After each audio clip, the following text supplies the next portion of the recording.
seconde lecture. Banda Diop doomu Patte d'Oie la di tamit meeru Patte d'Oie di yëngu ci wàllu politique ay at a ngi jànge école foofe ca Patte d'Oie ak itam alxuraan ca école Patte d'Oie la amee entrée en 6e jóge fa dem Madiaye Sall ak itam CM Ibrahima Thiaw laata muy dem lycée Limamoulaye foofe sax la amee bac jaar na université Cheikh Anta Diop bu Ndakaaru laata muy def formation ci wàllu gestion comptabilité ak finance ki di Banda Diop ne spécialiste la ci wàllu finance humanitaire ak finance du développement Banda Diop ci wàllu politique di xamle ne am na ñetti mandat conseiller municipal ca Patte d'Oie ñaari mandat ville de Dakar nekkoon na tamit président commission commerce artisanat ca ville de Dakar nekkoon tamit secrétaire général coordination parti socialiste ca Patte d'Oie Banda Diop di xamle ne mu ngi dugg ci biir parti socialiste ci atum 1992 Banda Diop mi di rafetlu lii di vie associative ndax loolee muy xamle ne bokk na ci yombal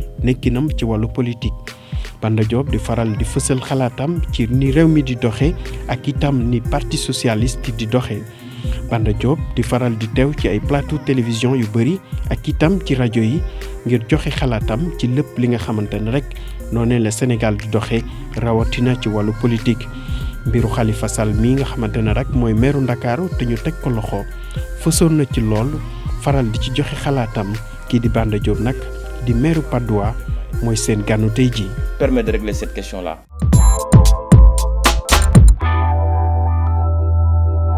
ñu ngi nii di leen jaajëfal si teewlu bi seen émission face to face dellu si waat na ñu ngi fii ci cadre bu yanj bi di hôtel Fana di sunu dëkkandoo di sunu voisin vraiment immédiat di partenaire groupe Futurs Médias ma dugal ko tamit ci peloton de tête bu partenaire émission bi ñu am nag mbégte tey dalal pour la première fois dans cette émission monsieur le maire de la Patte d'Oie monsieur Banda Diop nga xam ne yéen a ngi koy gis fan yi si média yi am na ñu ko miin ñu bëri ñu ko miin si yéen am nañu peut-être ñoo xam ne miinuñu ko torop ñu bëgg nag fas yéene ci biir émission bi waxtaan ak moom gën leen ko présenté ni leen ko ràññee pour ñi nga xam ne xamaguñ ko wala boog ràññeeguñ ko bu baax Ibou Diouf rëdd na portrait ci moom gis ngeen ko monsieur le maire ginnaaw bañ la nuyoo jaajëfal la sant la tamit si ni nga répondre positivement sunu émission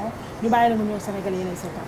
waaw soxna Aïssatou Diop Fall am naa mbégte bu baax a baax nga dalal ma fii ci sa émission face to face ma ci profité di nuyu waa groupe Futurs Médias di beral nuyoo aussi fi nga xam ne ñoo ma wóolu teg ma nekk maire muy waa Patte d'Oie di nuyu délégué yi imam yi notabilité ak association yi ak góor mag jigéen ak ndaw am mbégte bu baax a baax aussi liggéey nuyu waa Dakar ci turu initiative 2017 waaye nag léegi ci turu Manko taxawu Sénégal ndax fi mu nekk ni xam nga ni liste yi déposé nañ ko ba pare li ci des mooy continuer dem ci élection yi kese donc ci turu Dakar aussi ñu ngi nuyu vraiment téléspectateur Futurs Médias di nuyu waa Sénégal ci gox bu nekk ak fa ñu nekk di partager ak ñoom coono yi ñu am di partager ak ñoom mbégte yi ñu am. d'accord alors monsieur le maire ñu dugg kon ci biir émission bi Manko taxawu Sénégal ñu tuddee seen coalition di coalition bu opposition bi regroupé ay partis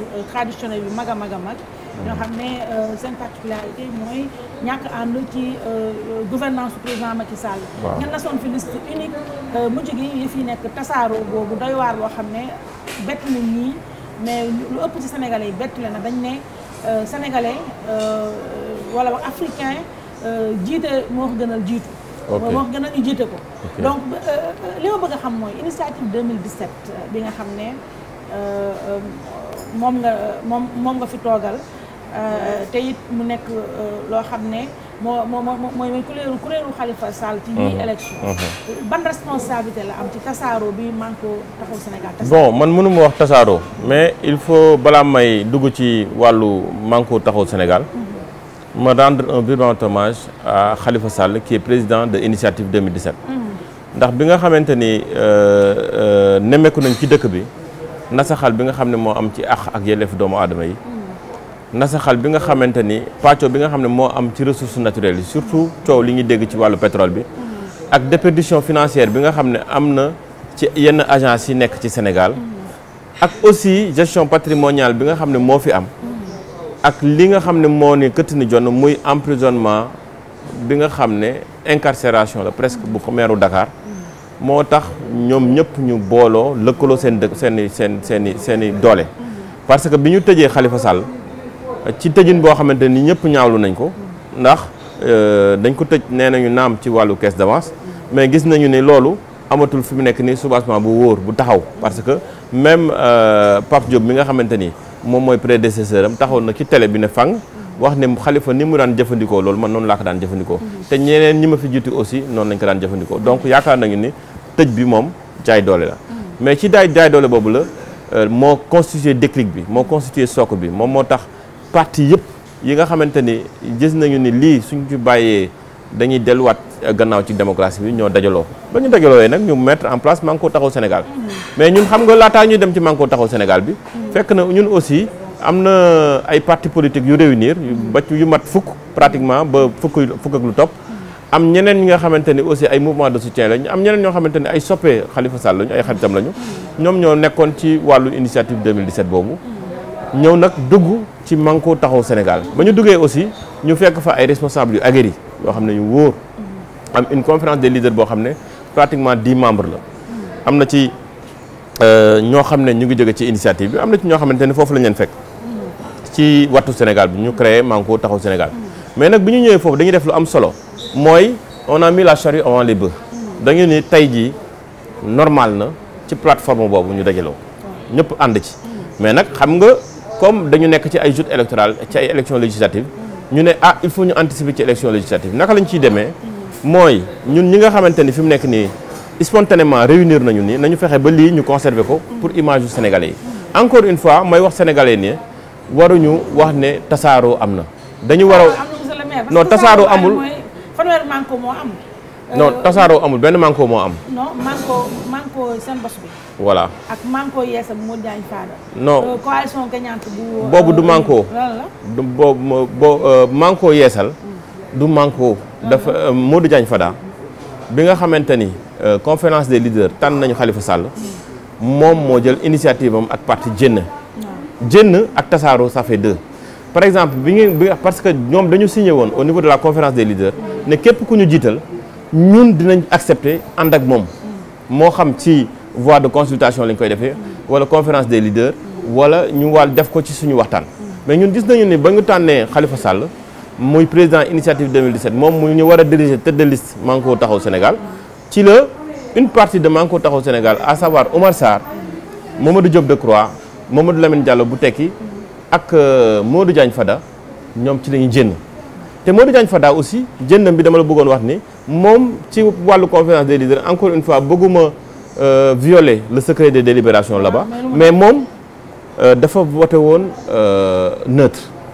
mais malgré que voté na neutre moom accepté woon na ni bu fu majorité bi dem moom dafa ànd malheureusement ñun nag aussi surprendre nañu li mu jënnee dem mais aussi man en tout cas personnellement bett na ma beneen élément bi ma bëgg a apporter mooy gis nañu ne écueil bi nga xamante ni mooy écueil bu normal bi ci tête de liste bi la amoon entre Omar Sarr ak Khalifa Ababacar Sall ñu ne Khalifa Ababacar Sall la majorité bi tànn conférence des leaders mais ba gis nañu ne bañ ko tànnee ñële ànduñu ci déclaration boobu waa PDS ak ñu ñu àndal mais ñun ci suñu bopp tendre nañ leen la mais fàttali leen li ñu waxoon au départ moo di ñun sénégalais yi moo ñu ñor lépp loo xamante mën nañu am ay ambition personnelle mais ambition wu sénégalais yi moo war nekk ci kaw. mais loolu monsieur le maire gëmu leen ko parce que bu kaa gëmu leen ko mooy yéen ba ngeen toog di négocier di waxtaan ci kii moo nekk tëdd kii du ko nekk ci ginnaaw ga yéen yolle ko ngeen nank yéen waa Khalifa Sall initiative 2017 dem déposer seen caution loolu fa ngeen ko teg yéen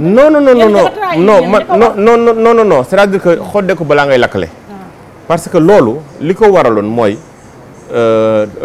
dépôt caution yi dafa am fu muy yem su fekkee dépôt caution yi ñu ngi koy def te fekk na ñun am nañu engagement pour dem ci ay élections mais pareeguñu ci conférence des leaders pour discuter kan mooy nekk tête de liste warul nekk gàllankoor suñ ci paree ñu nekk en retard. c'est pas très sincère ci groupe. non c'est très sincère non dem déposer. c'est très sincère parce que loolu kay yow yónnee nga c'est très non c'est très sincère parce que loolu lu tax ñu def ko moo di élection yi daf ñu ñor ñun dañ ci am mbër bëgg ci bokk te itam dara te dara duñu tere ñu bokk ci te dañ ci am yéene buñ ci yéene Sénégalais yi loolu moo tax aussi booy dugg ci booy dem ci dara mbir da ngay aar sa bopp da nga koy ñàkk loolu non mais loolu c'est pas le plus important mais le plus important xam nga tey lan mooy problème bi Aïssatou et puis je parle aux téléspectateurs bu fekkee écueil bi ñu amoon mooy Khalifa Sall ak Oumar Sarr man jaaxal na ma trop bi nga xamante ne ñoom jënd nañu ci coalition bi encore une fois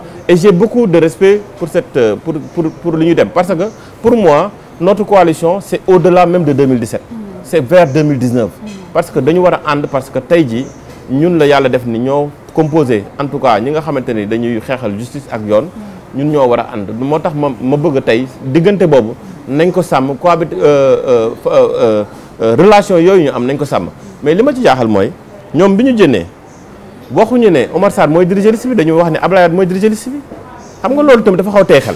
la ma tey sa xel loolu. lu tax mu tey xel parce que Oumar Sarr li Khalifa Sall jënn moom mu nekk candidat moo tax mu jënn mais bi ñu demaatee ci beneen coalition dañu ne Abdoulaye Wade lañ fay jiital wala Pape Diop. donc loolu ça veut dire que aussi ñun jeu boobu jaaxal nañu trop ci formation politique bu mel ni PDS. la ma leen si jaaxal. li ñu ci jaaxal mooy il devait être cohérent mooy tegaat fa Oumar Sarr loolu mooy cohérence et puis ensuite ñoom aussi dañu signé woon ne majorité bi fu mu penché wu ñoom dinañ fa ànd pourquoi ñoom jiitaluñu intérêt Sénégal lu tax jiitaluwuñu intérêt Manko Taxawu Sénégal bi nga xamante ni sénégalais yi ñoo ko tax a jóg donc loolu ñu def noonu man ci sama bopp mais monsieur le maire xam nga parti mel ne parti démocratique sénégalais nga xam ne parti traditionnel aujourd'hui force est de reconnaître que APR mi nekk ci majorité bi ak PS ak PDS vraiment ñooy quand même le plus grand parti du Sénégal yéen APR du parti lan la non APR du parti APR c'est un groupement APR n'a pas l'APR n'a pas encore non APR amagul fonctionnement au parti bu correct ndax APR bi mu juddoo en 2008 automatiquement dañu fonctionner tuuti dugg ci bokk def dekkal ngor ensuite ñu dugg ci la grande mouvance Macky 2012 donc ils n'ont pas eu réellement un fonctionnement correct de parti d'ailleurs loolu moo tax problème bi am boo seetloo bu baax a baax bi ñuy investir xam nga gis nga ni am na ñoo xam ne damm nañ seen loxo am na ñoo xamante ni dóor nañ leen am na ñoo xam ne xaaj nañ leen dem nañu ci ay assemblée générale d'investiture yoo xamante ni ay kurpañ lañ fa mujjee loolu daf la woon ne non xam nga loolu c'est un aveu d'échec parce que élection législative élection wu tànn ndaw askanu réew mi la kooku ndaw askanu réew mi ñoo koy tànn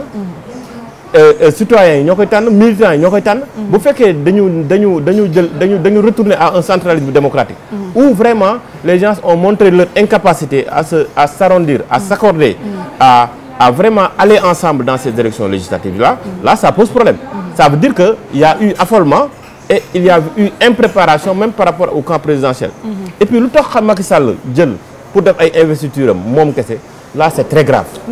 Parce que là ça dénote qu'il y a un centralisme démocratique et ça dénote qu'au niveau de la coalition Benno Bokk Yaakaar le militant n'a pas droit au chapitre c'est le président qui décide de tout. mais loolu maanaam fépp militant bu fekkente ne dafa ëppal neexul a waxal. mais déedéet président boo jëlee foofu rek xam nga ñun ñu ngi def nañu ay investiture. am na ci investiture yi lu ñu neex am na ci lu ñu naqari. mais taxul ñu yëkkati chaise d'or wala taxul ñu jël. loxo yëkkati baaraam mais yéen nuru soo ngeen yéen moo sànq ma ne la.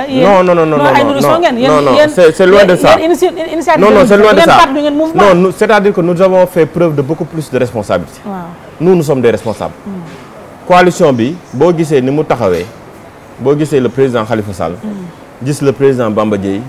gis le président Gakou. gis le président Idrissa Seck. gis ay mouvement de soutien yoo xamante ni ils ont une dimension nationale. gis ay xaritu Khalifa Sall wala ñeneen ñi nga xamante ni c'est des sympathisants. nga xam ne mouvement bu rëy la mais nag c'est-à-dire que tey ñun dañu jiital l'action citoyenne ci suñu kanam. moo tax lépp lu ñuy def. dañ koy def ci dal dañ koy def ci tey. loolu moo tax ñu ñëw ba def ay investiture ci jàmm déggoo kurpeñ bien qu'il y a des remous dans des zones. il y a beaucoup de remous mais ñun def nañ ko ci dal. d'accord maintenant monsieur le maire Banda Diop li ma ko waxee sànq. parti yu doy ne PDS PS APR. yéen ngeen ñëw indi initiative 2017. yéen bu waa PDS ne ñun Khalifa Sall mun au vu de son parcours Khalifa Sall vraiment mënul nekk tête de liste nationale ci sunu kanam ñun waa PDS. oui. li fi Oumar Sarr def ci réew mi ci wàllu politique wax dëgg yàlla Khalifa Sall defu ko fi Khalifa Sall au fait d'art moom mooy dugg na prison tuumaal nañ ko sàcc caisse d'avance jagat-jagatee ñu dugal prison. Oumar Sarr fan la toj. toj Dagana.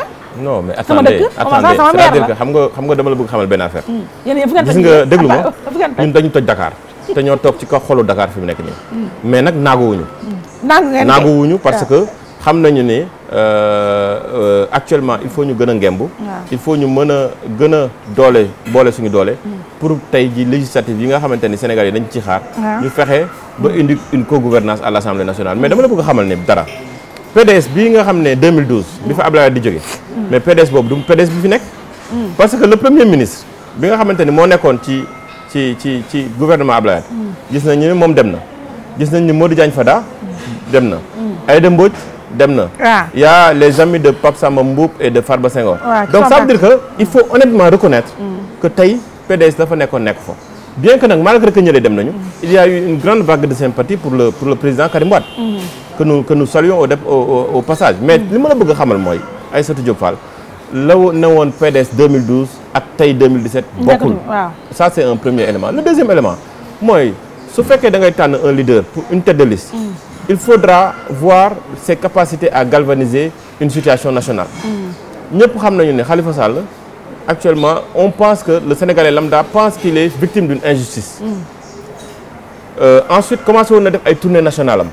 encore une fois mooy fàttali ne Khalifa Sall il a été président des jeunesses socialistes. il connaît un peu le Sénégal. pour ñeneen ñi nga xamante ni yaakaar nañu ni amul woon un pied à l'intérieur du Sénégal. mais aujourd'hui am na ñoo xamante ni boo demee au fin fond de Tambacounda. wala nga dem Netebulu wala nga dem Darou Salam wala nga dem Mbaxana fële ci vers de Dagana. am na ñoo xamante ni Khalifa Sall dañuy gën a xam que Omar Sarr. am loolu mën na am. léegi nag beneen élément bi kon yow da nga bëgg wax ne Khalifa Sall moo ëpp buzz Omar Sarr. non ci jamono ji Khalifa Sall moom wax dëgg yàlla gàcce ngaalaama moom moo koy dagate. moom daal mooy vraiment le leader consensuel. mooy le leader de fait. le chef de l'opposition de fait. aujourd'hui c'est Khalifa Sall. mais xam nga monsieur le maire man lu ma dérange mooy. vraiment Khalifa Sall parce que dugg na prison. yéen ngeen ne Khalifa Sall vraiment parce que comme sénégalais rek. non ni mu duggee prison la. non mais l'essentiel mooy dugg na prison man. xam nga ni mu duggee prison la man waxuma nu mu duggee prison. yow caisse noire affaire caisse fonds politique. waaw. ñëpp xam nañu c'est depuis 1920. waaw. et c'est des fonds politiques. qui ont toujours été gérés sous le sceau du régime dérogatoire. waaw. et depuis 1920 jusqu'à nos jours. il y a eu des inspections de l'élite au Sénégal. élite au Sénégal mooy IGE. IGE musul du 2016 kese la séjourné à la ville de Dakar. séjourné na fa avant 2016 séjourné na fa ay at ainsi de suite. ça veut dire que ñoom le sommet de l'État. les institutions de l'État. aujourd'hui xam nañu ni fii am na ay fonds politiques premièrement deuxièmement aussi ces fonds politiques là ont toujours été gérés comme ça. donc man yaakaaruma ni vraiment am na léegi nag ni mu duggee kaso. moo metti Sénégalais yi. tey di nga gis ci ñeenti militants yoo gis. yu àndoon ak Macky Sall. ñaar yi wala ñett yi dinañ ne man de Macky Sall laa àndoon mais nag li mu def nii Khalifa Sall. métti na ma mais xam nga man foofu monsieur le maire foofu affaire caisse d'avance beeg fonds politique yi dama ci dellu si waat ndax nit ñi yéen nañ si yàbb si ba sonn. je vais pas refaire le monde ici. maintenant sénégalais yi ak yéen hommes politiques yi li ngeen jàpp erreur monumentale bi ngeen jàpp ne. mooy baliser yoonu palais pour ku ñu dugal prison léegi nga kontaan sant yàlla ne naa am buzz loolu man foofu laa ne fan ngeen ko teg ak yéen kan ngeen jàpp. non Khalifa Sall xaaral wax yéen Khalifa Sall dugg prison. kenn ñaanul yàlla xaaral rek Khalifa Sall dugg prison. kenn ñaanul yàlla. Khalifa Sall avant mi dugg prison sax wax dëgg yàlla Dakar rek la toj Dakar kese lañ nga xam. déedéet Khalifa bi mu jógee Tambacounda. bi mu commencé toj Sénégal. jógee Tambacounda ci lañ ko tëj ci kaso bi. non Khalifa nag vraiment tëj kaso bi ñëpp yërëm nañ ko ci mais Khalifa boo nga ne Oumar Sarr dafa ñàkk xorom Khalifa tamit bëri xorom. non Khalifa tamit déedéet waxuma loolu de j'ai beaucoup de respect. Khalifa yow yaa ko xorom. j'ai beaucoup de respect. Barthélémy moo gëpp xorom Khalifa franchement. non j'ai beaucoup de respect pour Oumar Sarr encore une fois. mais Khalifa bëriwul xorom. je vais faire une précision. j'ai énormément de respect pour Oumar Sarr. pour ce qu'il représente pour le PDS. parce que c'est président adjoint ou bien le secrétaire général. waaw bu nga dóoree ba pare ensuite il garde bien la maison. waaw non dóor nga ba pare non monsieur le maire et j'ai énormément de respect pour lui. Et encore une fois je dis que le PDS. dañu war a am compagnonnage au-delà de 2017. waaw donc tey jii du ma ko compromettre fii. waaw Omar Sarr c'est un leader à moi. non loolu moom non dóor nga ko ba pare du ma la bàyyi nga koy pommade. léegi li ma la bëgg a wax mooy Khalifa Sall on passe moo Omar Sarr bu ñu concours ko képp xorom wax dëgg yàlla defe naa ne xorom dina fa am pénurie ndax ñoom ñaar ñëpp ñoo bokk yem. mais man li ma dérange mooy Khalifa mu dugg prison yéen ngeen bëgg a jël seen ngeen bëgg a jox benn envergure vraiment benn affaire bu pataa ngeen def affaire bu pataa mel ni jox ko Khalifa Sall benn aura nationale tout simplement parce que dugg na prison ngeen ne wii dina susciter élan de sympathie mais yéen kan ngeen yëpp. Khalifa Sall lu yomb lool ngeen Khalifa Sall n'est pas un citoyen ordinaire. ndax lan. c'est un citoyen c'est le maire de Dakar depuis 2009. Deuxièmement c'est le président de CGLUA Afrique. maire Afrique yëpp mooy seen président. waaw après. moom mooy vice-président wu AIMF. association internationale des maires francophones. waaw après. ensuite c'est un symbole. en termes de représentation du Sénégal parce que Khalifa Sall dépasse de loin stature bi nga xam ne yor na ko au niveau de la ville de Dakar. il a une stature internationale. non ensuite je vais te dire mën na këppale Karim Wade non bokkul. c'est pas la même chose. bokkul Karim a këpp bës. Karim Wade son histoire am. il a eu un problème avec l'État du Sénégal au niveau de la CREI. On l'a taxé d'enrichissement illicite. Nous, on a même demandé à ce que, le rapport de l'IGE soit déclassifié pour que les Sénégalais sachent ce qui est. Parce que dans le rapport de l'IGE, on a vraiment félicité la ville de Dakar en termes de gestion de la commune. Donc, un élément que je veux dire, qui, nous ñaari Karim Wade ak Khalifa Sall c'est différent c'est tous des prisonniers. c'est des prisonniers mais bokkul nature yi nga xamante ne moo tax. yéen foog ngeen Khalifa Sall parce que dugg na prison Sénégal dañ koy yërëm ne wuyaay yooyu. non parce que dañ koy yërëm. non sénégalais yi yërëmuñ ko. est-ce que fondé monsieur le maire. non sénégalais yi yërëmuñ ko sénégalais yi fondé seen réussite ci yërëm bu sénégalais mën a yërëm. non sénégalais yi yërëmuñ ko est-ce que loolu xel mën na ko dégg. non sénégalais yi yërëmuñ ko xam nga qu'est-ce qui s'est passé. les sénégalais ont peur de leur démocratie. waaw. parce que bu fekkee dañu jël nit koo xamante ni apparemment il est innocent. koo xamante ni deful dara. fii moom waxu partisan ngay wax. non déglu ma koo xam ne deful parce que jusqu'à présent. amul benn verdict boo xam ne wàcc na ci wàllu Khalifa Sall. mënuñu jël. Khalifa Sall ñëpp xam nañu ne siège am hôtel de ville la. waaw bu weesoo këram. ñëpp xam nañu ne Khalifa Sall am na loo xam ne bañ na ko. mooy saay boo ko convoqué dina fa ñëw. li nga xam ne moo gën a élémentaire. muy la notion de présomption d'innocence accepté luñ ko. parce que bu ñu ko accepté loon dinañ ko au moins jox liberté provisoire. on lui a refusé ça. loolu sa commentaire ça c'est un premier élément. le deuxième élément. et que bu fekkee da nga nekk citoyen nekk ci dëkk jékki-jékki gis OFNAC def ay rapport incriminer ay agences yoo xamante ni ay deniers publics la ñuy utiliser nga jékki-jékki gis IGE defaat yeneen rapport incriminer ay agences yoo xamante ni ci Sénégal la ñu bokk nga gis pétrole bi mu am une gestion boo xamante ni c'est une gestion vraiment bizarre. kenn xamul affaire Petro-Tim bi kenn xamul yëf yi fu mu wundee. nga gis aussi que dans le même pays les leçons apprises sous Wade ont été mal appréhendées. par exemple la gestion patrimoniale du pouvoir. aujourd'hui on assiste à une phase beaucoup plus décadente donc léegi citoyen bi ci boppam. sénégalais bi day tiit parce que danaan li dal citoyen lambda. man mën na ma dal Khalifa Sall c'est un citoyen lambda. bu fekkee dañ ko tëj ci jaay doole ça veut dire que mën nañ ma ko teg mën nañ ko teg ma Samba mën nañ ko teg ma Demba loolu moo tax sénégalais yi. daal di ne dañuy jóg taxawal ci seen bopp. pour xeex loolu. d'accord mais waxuñu leen dañuy yërëm Khalifa Sall. parce que Khalifa Sall aussi. mais est-ce que ngeen compté non affaire non c'est loin de là c'est loin de là xam nga Khalifa Sall tax ñu topp ko xam nga lu tax ñu topp ko. moo di dafa ñëw 2009. au niveau de la ville de Dakar. révolutionner la gestion la gouvernance de la ville de Dakar. Khalifa Sall li mu réalisé li mu capitalisé en termes de réalisation sur par exemple le programme du pavage sur le lait à l'école sur les feux tricolores sur même le PASTEF sur beaucoup de choses sur les tenues à l'école sur beaucoup de choses xam nga loolu en 5 ans ku ko réalisé ak éclairage public. kon moo tax nga topp ko. non man damay nawloo nit man du ma topp nit. man dama lay nawloo. d'accord man su ma nawle la. d'accord man dama ko nawloo. maintenant monsieur le maire da nga ko nawloo d'accord naa monsieur le maire en face de de Khalifa Sall évidemment au passage président Macky Sall xam naa kontaan na ci tasaaroo bi ngeen tasaaroo. non tasaaroowuñu dafa am ñoo xamante ni dañ ci génn. non xam nga mais ñun maa ngi ko taxaw Sénégal la ñuy demal. xam nga ñun duñ dugg ci benn guerre sémantique li am mooy. tasaaroo ngeen loolu moom c'est la vérité. léegi beneen bi en face mooy. Benno Bokk Yaakaar. Investir nañu le premier ministre Mahammed Boun Abdallah donc moom mooy jàkkaarloo ak Khalifa Sall mi nekk ci prison ba encore une fois. mais bu ñu ñëwee xool ku mel ni Mahammed Boun Abdallah nga xam ne dëgg-dëgg premier ministre la boo xam ne qui ne fait pas de vague nga xam ne vraiment qui a quand même une belle image moom kenn tuumaalu ko ceci wala cela.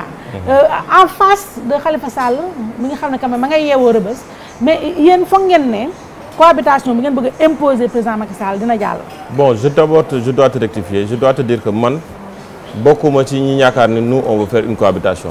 Moi je suis d'accord qu'on veut aller vers une co-gouvernance. C'est quoi une co-gouvernance? C'est-à-dire que aujourd'hui les dérives qu'on a constatées dans le domaine du pétrole, dans le domaine de la justice, dans le domaine même de la gestion vertueuse et transparente et ak problème yi nga xam ne nguur gi am na ko ñun loolu la ñu ne. Pour ñu mën a garantir que sénégalais yi li ñuy def ñu ngi koy def ci anam yu normal il faut ñu pousser leen vers une co-gouvernance une co-gouvernance c'est forcément une gouvernance collégiale c'est-à-dire que l'exécutif et le législatif mën ci ànd par exemple aujourd'hui l'impréparation qu'il y a eu sur l'acte 3 xam nga boo seetloo acte 3 bi dañu jël une communalisation intégrale à outrance dañu jël la communauté rurale de Mbadakhoune qui était communauté rurale jël une commune d'arrondissement comme la Patte d'Oie jël yëpp def ko échelle commune intégrale alors que la ñu waroon a jiital mooy commune Mbadakhoune c'est dafa waroon garder la ruralité parce que xëy na le phénomène urbain bi mën a dal la commune de Patte d'Oie mën na ko bañ a dal te boo seetloo aussi impréparation acte 3 bi xam nga boo seetloo si voté nañ ko tey c'est une loi nous on est obligé de nous l'accepter parce que tey boo jëlee commune bu mel ne commune Patte d'Oie ñun salaire rek la ñuy fay. On a eu tous les problèmes du monde. On a accusé de tous bords. Mais Dieu sait que nous, on ne fait que payer des salaires. Et heureusement, avec la mutualisation, nous sommes en train, et le partenariat public-privé, nous sommes en train de faire des réalisations. Mais aujourd'hui, ce fait qu'on a un œil citoyen très critique au niveau de l'Assemblée nationale, acte 3, les députés vont apporter la touche qu'il faut. Nous, on a constaté que la 12e législature n'a pas répondu aux attentes des Sénégalais. Nous voulons pousser l'État vers une co-gouvernance. Et maintenant, garantir aussi aux citoyens que qu'il y a une gestion collégiale entre l'exécutif et le législatif. Parce que nous voulons que les citoyens ci cohabitation bobu nañu bés bu amé cohabitation salaire yi duñ ko fay. Mais ñun ñi wara jot salaire yi ce sont des Sénégalais comme nous. C'est Djemati, c'est Aïssatou Diop Fall, c'est Massamba, c'est Mademba. Donc ñooñu ci seen bopp ñun war nañu garantir ñoom ñu jot seen salaire. Mais nag aussi c'est pas le plus important parce que ñoom dañu yaakaar ne bu ñu ñëwee cohabitation on va censurer le régime. Nous on n'a pas cette tendance-là. Nous on veut une co-gouvernance où le citoyen sera au cœur de l'action gouvernementale et de l'action législative. Maintenant deux mots rek un mot plutôt may nuyu na bu baax ki ma jaawale léegi sama mag jooju Djemati Fall ma koy fóon sama camarade la mais man sama mag préféré la. Alors Mahammed Boun Abdallah face à Khalifa Sall. Mais Mahammed Boun Abdallah Dionne, je le connais comme technocrate. Je le connais comme premier ministre de la République du Sénégal. Je n'ai pas encore découvert l'homme politique. Et moi, ça montre aujourd'hui l'échec de la coalition bi ñu amal en face. Parce que moi, je m'attendais à un homme politique averti. Man maa ngi doon xaar ñu tegal ñu un homme politique boo xamante ni ku ñu xam la ci ràññee la ci wàllu politique. Mais Boun Abdallah Dionne, personnellement, xamee ma ko ci politique. Moi, c'est pour moi, non, c'est l'échec. C'est un échec même pour cette liste-là. C'est le premier signe d'échec et il doit faire peur aux politiciens. Parce que les hommes politiques nit ñi nga xamante ni ñoo nekk ci langue politique mais ils doivent assumer leurs responsabilités. Mais pendant qu'on choisissait Boun Abdallah Dionne ana Moustapha Niasse ana Mimi Touré non ils n'ont pas, mais Mimi Touré elle est encore jeune. Moustapha Niasse mais kooku mën na diriger liste ana Ousmane Tanor Dieng.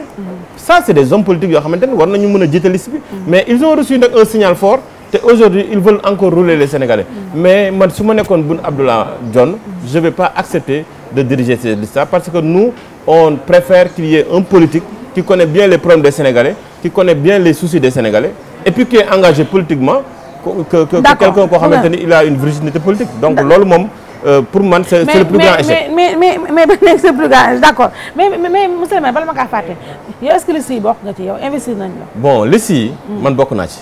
waaw bokk naa ci listu département de Dakar. waaw ban position tête de liste nga wala. yaakaar naa ne nag du ma titulaire yaakaar naa ci suppléant yi laa bokk. waaw mais xam nga y a pas encore non parce que man li ma amal solo. du bokk ci liste yi. li ma amal solo mooy man dama am combat bu may mëne pour l'équilibre et la justice de mon pays. fu ñu ma woo nag laay wuyu. waaw mais loolu xam nga loolu kii la c'est un vœu pieux loolu déclaration d'intention la mais quand même monsieur le maire yow dëgg-dëgg ni ma ko waxee sànq si ndorteel émission bi vraiment bokk nga ci visage yu bees yi Sénégalais yi di découvrir ci langue politique bi. wax nga sànq non du ma visage bu bees de dama xaw a timide rek. waaw dama je xam nga man.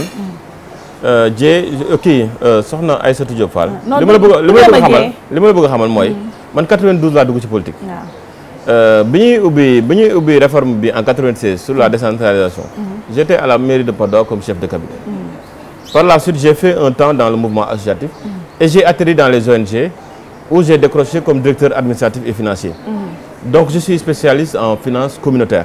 Et tu sais, dans le milieu des ONG, bon, nous ne sommes pas très au fait et puis nous ne sommes pas très en phase. Nous sommes dans la société civile.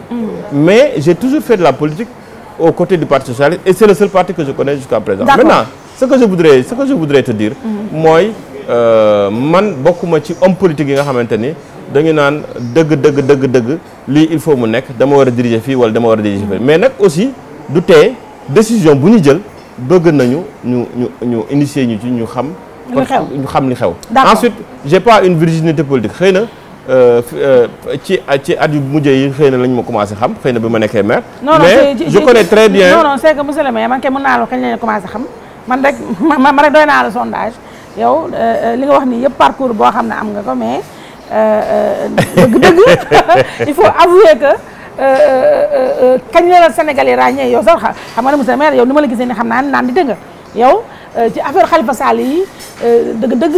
ci nga amee buzz ndax yow non pas buzz non tëjoon fenn monsieur le maire parce que xam nga Khalifa Sall ñëw na téye micro yi di wax nekk bu presse bi ñu lay invité à gauche à droite mais buzz bu rëy boobu nga am dafa di sama naa ne dañ la ko fay ci liste yi dafa di sama nawle déedéet dafa di sama nawle waaw dama ko nawloo ñu bokk parti nekk ay collègues à la ville de Dakar ñu àndandoo ci liggéey bi ñu teg ko loo xam ne metti na ma jóg nekk avocat ma jóg xam ne man su ma nekkoon foofu. ñu def la ko moom taxaw bi mu war taxaw ma teg ko taxaw. mais nga ne am nga ci buzz monsieur le maire. non am nga ci buzz léegi avant maire Patte d'Oie dëgg man avant. pourtant avant amoon naa buzz parce que man. non man sama conseil municipal dafa neex. mais buzz boobu yemul ak buzz bi xam nga buzz bee vraiment buzz bu ndaw la petit buzz la boo xam ne. vraiment loolu nag ñi ko créé bu ñu la déggee du leen neex de loolu buzz bu ndaw la mais bu kan foori buzz mu ngi nii yaa ngi koy doog a am kon yow buzz bu rëy bi nga am nii évidemment même yow bu ñu dugal si liste sax yow gañe nga ndaxte boo rombee dinañ ñeen bande joo ba nga ne man jàppee ma ko avant kenn xamul woon tojoo woon fenn waaw d'accord man jàppee ma ko buzz dama jàpp ne rek dama nekkoon ci li nga xam ne moo normal non monsieur le maire nangul ne léegi que léegi siiw nga xam nga boo siiwee tamit da nga nangu ne vraiment léegi juste devenu célèbre siiw naa loolu da nga nangu siiw non yow mi yaay def sama buzz yow mi yaay def sama buzz bon d'accord bon je te le concède amu frustration ci position non aw ma benn frustration parce que li may waxoon ca njëlbeen mooy sénégalais bu nekk fu mu nekk xëy nañu moo ñu gën a yeyoo nekk ci liste yi ñun nag bu ñu accepté nekk au devant de la scène c'est parce que bàyyi nañu suñu gannaaw ay sénégalais yoo xamante ne ñoo ñu gën a méritant ñoo ñu gën a capable ñoo ñu gën a compétent moo tax ñooñu nga xamante ni def nañu don de soi toog du ñu seetaan ñun waruñu leen ruslu moo tax fi ñu teg ci liste yi ñun dañuy accepté ni foofu mooy suñu place te dañuy fay liggéey ba sénégalais yi kontaan. d'accord maintenant monsieur le maire émission bi mi ngi dem ma ñëw ci seen parti de parti socialiste seen parti ba Khalifa Sall ñëwee évidemment Sénégal yëpp ñu ngi seetaan spectacle bi nga xam ne yéen a ñu koy may quotidiennement muy féewaloo bi ci am aujourd'hui Aïssata Tall Sall si yéen la waroon bokk moom it dugal na teg na coalition donc aujourd'hui man seen ancrage ci parti socialiste laa bëgg ngeen wax sénégalais dëggantaan yéen à quoi vous jouez quoi parce que mënu leen ne da ngeen nekk parti socialiste bu ne waaw ngeen ne déet yàgg ngeen jàkkaarloo parti socialiste référendum baa ngi nii bii tamit naka noonu et j'en passe donc est-ce que yéen da ngeen war a toog ci biir parti boo xamante ne xam ngeen ne vous n'avez plus votre place là-bas ngeen xaar ñu dàq leen bala ngeen a dem. Parti socialiste c'est le principe du volontariat. C'est-à-dire que c'est une association privée. boo xam ne ay nit ñoo accepté ko mutualiser seen ay forces devenir des militants. ni ma nekkee militant noonu la Khalifa Sall nekkee militant. noonu la Massamba nekkee militant noonu la Mademba nekkee militant. Ça c'est le premier élément. Le second élément est que Parti socialiste dafay fonctionner sur un règlement intérieur sur des textes. D'ailleurs moi je suis en train d'initier, n'est-ce pas, une réflexion boo xam ne je vais le porter à la direction du parti, au niveau de la commission des sages, au niveau aussi de la commission de discipline, parce que je voudrais qu'on traduise l'actuel secrétariat exécutif national devant le conseil de discipline. Parce que on est resté 2 ou 3 ans sans tenir de comité central. On ne tient plus régulièrement nos réunions de bureau politique. Le SEN moom se réunit tous les jours. Alors que le SEN est chargé durant 2 réunions de bureau politique d'appliquer les décisions du bureau politique, d'appliquer les décisions ou bien de faire le suivi des décisions du bureau politique. Parce que toutes les décisions du parti sont prises au comité central. Mais gis nañu ne 2 ans ngi nii on n'a pas convoqué le comité central. Moi je voudrais écrire même un courrier, une requête pour demander à la commission de discipline, aux instances du parti. Non, je vais le faire dans la semaine à venir. Je vais déposer officiellement un courrier pour demander aux instances de parti pourquoi on n'a pas convoqué jusqu'à présent le comité central. Ensuite, parti politique bu juddu au Sénégal, soxna Aïssatou, day lutter pour la conquête et la dévolution du pouvoir. Su fekkee parti bi dafa dévier ci champ boobu rek, xamal ni parti bi remettre na en cause même li taxoon mu créé ko. te xam nga parti socialiste, surtout le parti socialiste des valeurs, dafa am loo xamante ni dañ ko jàngee ci Senghor, jàngee ko ci ñi nga xamante ni ñoo fi jiitu. Donc mënuñu concevoir tey ñu remettre en cause ce legs-là. Et mënuñu concevoir ñu bëgg ñu dugal ci benn coalition boo xamante ni coalition bi ay intérêt rek ay intérêt quelques partis rek lay dawul intérêt parti yëpp. loolu moom moo tax.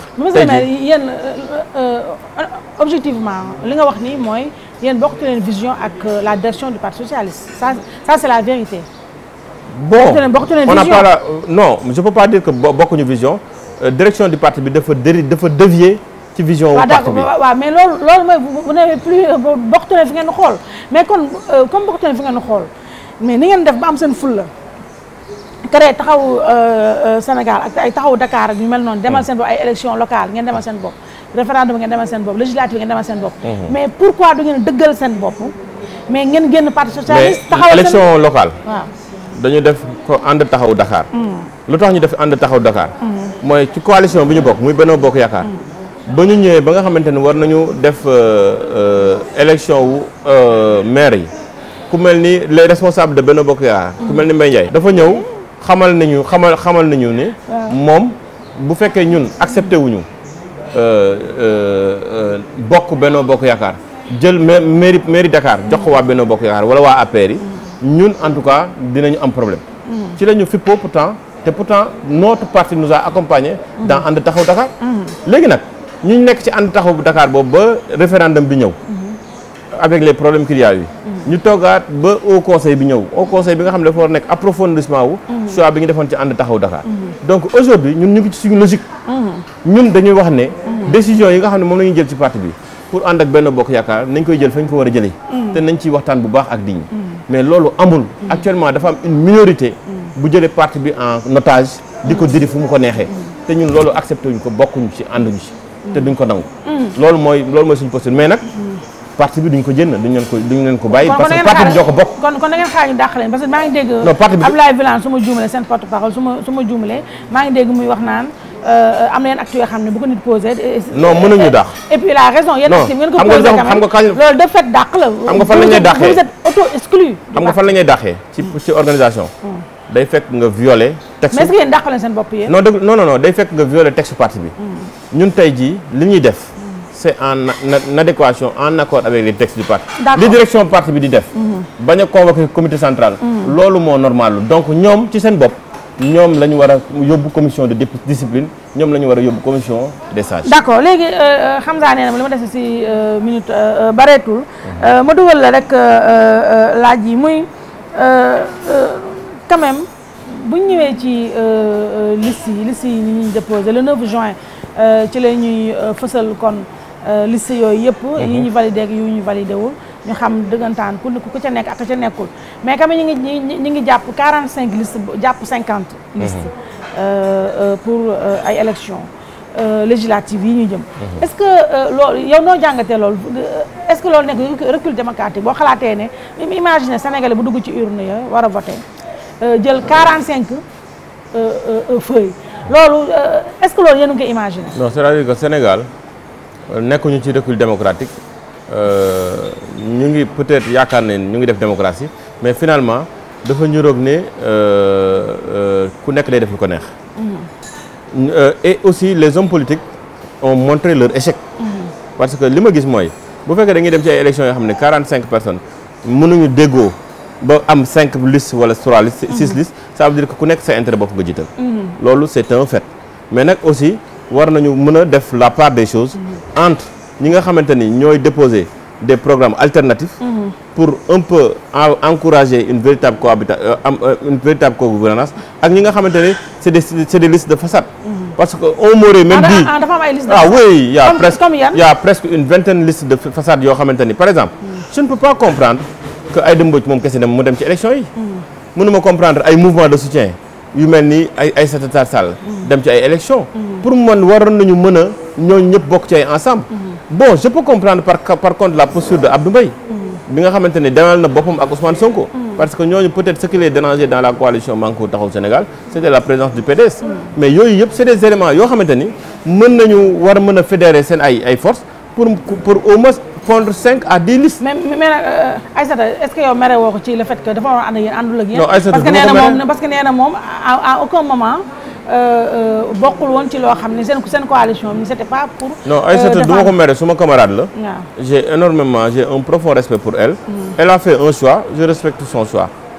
Bon mënuma ci commenter. mais nee nga léegi yow d'accord comprendre pourquoi. non d'accord uma loolu parce que émiettement boobu. émiettement boobu. ça ne profite qu'au parti au pouvoir. tey li ñu waroon a def mooy ñun ñëpp xam nañu ne li ñuy xeex mooy injustice bi nekk ci dëkk bi li ñuy xeex mooy niveau d'appauvrissement wu population bi li ñuy xeex mooy la dilapidation des ressources naturelles mais loolu mën nañ ko def dans un cercle de 10 partis de 10 coalitions. non ça on est d'accord mais maintenant boo nee dafa am ay liste de façade. oui loolu laaj bi mooy à qui profite le crime alors. mais ça profite à la coalition Benno Bokk Yaakaar et c'est des listes financées exclusivement par le parti au pouvoir. Ah bon? Ah oui, ça je vous le dis et je l'assume. C'était liste non mais c'est clair comme de l'eau de roche parce que am na ay candidatures yoo xam ne c'est des candidatures de façade am na candidatures yoo xamante ne ay plus fort reste la ñuy xaar yooyu c'est des candidatures de façade.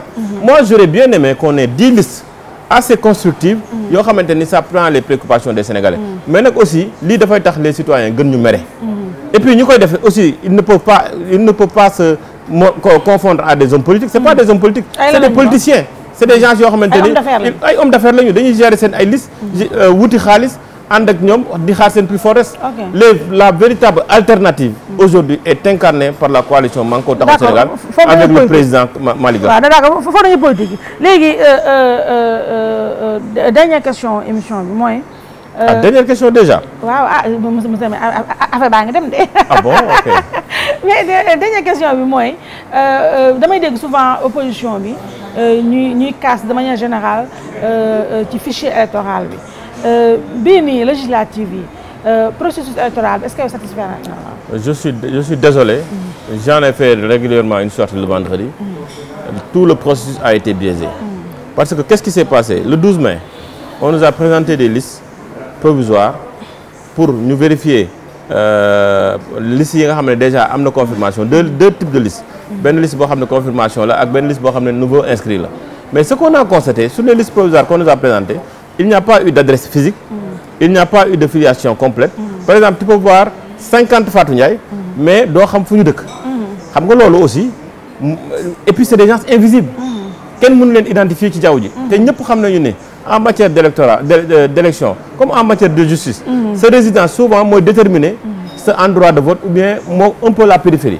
gis nañ ne loolu ensuite fichiers yi ñu envoyé dañ ñu ko njëkk envoyé c'est des fichiers c'est pas des fichiers physiques c'est des fichiers yoo xam ne soft la dañu ko envoyé par email loolu yëpp dafa violer les dispositions parce que dañu ne bu listing yi génnee même si c'est des listes provisoires même si c'est des milliers il faut ñu trouver un moyen de les afficher pour que c'est citoyen bi mën a xam ensuite beneen élément bi mooy pour que la période contentieuse puisse être ouverte il faut que dans les listes qu'on nous a présentées il faut ñu am adresse parce que man mi bokk Manko Taxawu Sénégal bëgg naa dem defi campagne ci benn électeur bu bees bu nekk ci sama commune mais su ma xamul fu mu dëkk xaw ma fu ku ko jur mais là j'aurai des problèmes et on a des milliers des tonnes d'électeurs comme ça dans le fichier c'est pour cela que moi je remets en cause le système et on a fait aussi des recours oui on a fait par exemple ne serait-ce qu'à Dakar on a fait une dizaine de recours au niveau national aussi la coalition a fait des recours il faut que aussi le Sénat et les autorités qui ont en charge cette question-là puissent se prononcer sur ça mais nous pensons qu'aujourd'hui li ñu ëppal solo mooy ñu jox ñu ay listes yoo xam ne c'est des listes réglementaires yoo xamante ne boo liiree di nga xam ne diw fii la dëkk kii mooy papam kii mooy yaayam ensuite lii mooy adresse physique am pour que ñun aussi ñu mën a dem démarcher ko constater loolu ba pare nag mën a waxtaan ak moom ci suñu programme d'accord maintenant monsieur le maire bii nag cette fois-ci bii laa tëjee ma jeexalee ak Khalifa Sall mi moo ubbee émission bi d'ici le 30 juillet nga xam ne mooy bésu jongante yi ñu ngi suivi ci presse bi que avocat yi ñu ngi déposé liberté provisoire ak yi ni mel ba léegi amagu ko donc est-ce que sóoraale ngeen cas de figure boo xam ne da ngeen nar a dem ci élection législative yi sans seen tête de liste mën a battre campagne non on est préparé à ça parce que boo gisee même lu tax ñu obstiné wu pour faire diriger à Khalifa Sall la liste c'est parce que Khalifa Sall comme c'est un prisonnier politique il y a deux combats pour le libérer il y a soit un combat de rue que nous ne sommes pas prêts pour faire parce que nous respectons les Sénégalais kenn du yàq le bien public l'autre combat c'est pousser c'est être majoritaire à l'Assemblée nationale et mener un combat politique au niveau du Parlement pour exiger sa libération que ñu jëndee ko ñu moom moo gën mais bu ñu xaaree aussi ba mu nekk ci prison bi dóor leen là aussi c'est loolu mooy na da gën a ñaaw donc soo sama sago ñu jëndee ko permettre ko mu def campagne comme ñeneen ñi parce que tu as vu ce qui s'est passé en France avec Fillon avec les autres responsables politiques donc je pense que c'est naturellement que le pouvoir doit le libérer doit lui donner une liberté provisoire et puis bàyyi ko mu dem d'autant plus que il a une présomption d'innocence et que pour être candidat il faut avoir un casier judiciaire vierge je pense qu'il remplit ces conditions-là d'accord alors monsieur le maire Banda Diop le maire de la Patte d'Oie bokk ci parti socialiste bokk également ci initiative 2017 di kuréel bi nga xam ne moo fi nekkal Khalifa Sall ci yii législative sa émission jeex na ñu bàyyi la nga nuyu ak Sénégalais yi la waaw man maa ngi wax ni déjà j'ai même pas constaté que temps bi dem na mais lu ma la bëgg a wax daal mooy di la remercier di la féliciter merci ci tribune bi nga xam ne yaa ngi koy offrir surtout les Sénégalais pour ñu discuter ci waxtaan ci wàllu réew mi di ensuite di jeexale sama kàddu par nuyu tout le groupe GFM mais di encore tàllalaat loxo sénégalais yi pour wax leen ne la meilleure liste aujourd'hui c'est la liste de Manko Taxawu Sénégal c'est la liste dirigée par le président Khalifa Sall et puis di ñaanal kilifa diine yi di ñaanal aussi ñi nekk ci kaso yi yàlla na leen yàlla dimbale ñaanal ñi nekk ci hôpital yi yàlla na leen yàlla may wér di ñaanal waajur yi gudd fan ak wér-gu-yaram di ñaanal responsable chef religieux yi nekk ci dëkk bi yëpp vraiment di sant ñëpp di gërëm ñëpp te aussi di woo nit ñi ci campagne bu civilisée pour les élections législatives. waaw campagne bu civilisée moom defe naa ne sénégalais yi mooy minimum bu muy xaar si yéen homme politique yi ñooy jaajëfal bu baax monsieur le maire encore une fois comme ni ma ko waxee rek ni nga nangoo ñëw suñu émission waxtaan ak sénégalais yi partager ak ñoom sa ay opinion defe naa loolu tamit lu sénégalais yi bëgg la tey bu ñuy wax alternance générationnelle ci wàllu politique man damay wax renouvellement de la classe politique te yaa ngi koy incarné parfaitement ñu lay remercier kon ci teewlu bi ak nag sa collaborateur ba nekk ci wet gi Amadou su ma juumee damaa jëm mag ne dama fàtte tur ba bul fàtte sama xarit bi mais kii boole ma ko si ki ci ginnaaw boole ma ko si may nuyu ki ci kanam sama rakk bopp bi Hamza Diallo moo nekk ci caméra bi yenn ñetti caméra yi am na kenn ko xam ne waroon na ñëw Demba Ndaw mais ma nga fee xaw ma dafa woor xaw ma mais gis naa mi naan café xam naa ne wari na moom it ma ngay korité di nuyu bu baax sama bébé boobu ma dem gisee mi ngi noonu moom itamit di capp-cappal yaay ji ak nag rek sama invité ma dem gisee ma koy fóon bu baax sama bébé boobu di nuyu nag Pape Silla borom son yu neex yi ak kan laa fàtte waaw mu Demba Ndaw nekkoon na fi mais mi ngi naan café ma nga ne donc fekkewul tàggatoo bi donc Moussa Sène ma ko nuyu bu baax sama rakk jooju moo nekk ci montage yi Yacine sama bébé boobu moom tamit feggoog rek ma dem gisee ci make-up bi ak nag ci coordination bi Chérif Dia xam ngeen ne mooy invité man invité wu ma mooy invité ba pare woo ma ne ma diw nga am ma ne du ma def lu dul rek woote waat ci ginnaaw ga ma koy nuyu bu baax sama rakk jooju da ko jégalu tamit nag ci weeru koor bi naka noonu Ibou Diouf moo rëdd portrait bi ak daal mboolem sama partenaire yi may àndal sama xale yi may àndal sama équipe bi amal naa leen àq lool ndax lu ma neex laa leen di wax du ñu mer benn yoon xam nañ ne mag laa dama jëm mag te mag buur la ñu may jégal dama baal samay manquement ma leen nuyu bu baax ñoom itam leen jégalu ci weeru koor bi. di jégalu yow Aïssatou il faut me saluer benn affaire ci yow. waaw. Vous aimez beaucoup la ponctualité. J'ai vu que vous respectez beaucoup les rendez-vous. Ça c'est important hein. waaw loolu dafa xaw a ñàkk. non vraiment ponctualité moom dañ ma koy jàngal mais malheureusement nag loolu tamit j'en profite pour tàkkalee l'équipe de production de la TFM. Joséphine maa tey Joséphine Mbuub damay respecté heure bi waaye ñoom ñoo ko dul respecté moo tax dëgg-dëgg monsieur le maire kontaan naa ci xam nga occasion yi boo ma ko mayee rek damay wax li ma neex laay wax. ah non ça loolu moom ndax lii aussi ndax yow dañu kilifa nga ñu invité la nga bàyyi sa lépp ñëw. la moindre courtoisie la moindre des courtoisies. mais dama mayaat beneen buzz mooy ñu may la ba beneen buzz ban. mooy nuyu sama soxna ak njaboot gi. non defal lu la neex. loolu doo kontaan naa non nuyu may naa leen ko. non may naa ko soxna si ak njaboot bi rek. madame Diop kon monsieur Diop mi ngi lay bisu man tamit maa ngi lay bisu man ma profité ma tamit di bisu waale sama borom kër rek monsieur Niang yaa prof ndool noonu ma dugg ci monsieur Niang ma koy bisu bu baax dina nuyu bu baax nag sama njëkk ak fóon sama njëkke yooyu bokk ak sama borom kër ndey ak baay di magam Ndey Mareem Laay Matar ak nag maam Kumba ñoom maam Seyni ñoom ay seen ma leen nuyu bu baax di leen jéggalu ci weeru koor bi di nuyu nag bu baax nag axlu laayeen fi ñu mën a nekk sa àddina bi di si jiital nag xalif général ba sëñ Abdoulaye Thiaw Laay teg ci sëñ Doudou Laay di sama turandoo borom kër ak nag imam Mamadou Makhtar Laay mi nga xam ne moom sama séddoo la sama chéri la sama lépp la mu mel na daal ak nag fàtte ma sama yaay bala mu maa mere na ma fàtte nga léegi da nga joxe sa bopp laa yéen fàtte ma sama yaay madame Cissé ma koy fóon ak sama rakk yëpp da ak waa Pikine seen suti ba fa laa dëkk may fóon ñëpp incha allah beneen dimanche face to face ngeen yan ndog jàmm ak salaam soxna yi ngeen gaaw nag préparer ndog yi suñu borom kër yi toog incha allah beneen dimanche face to face. Merci beaucoup.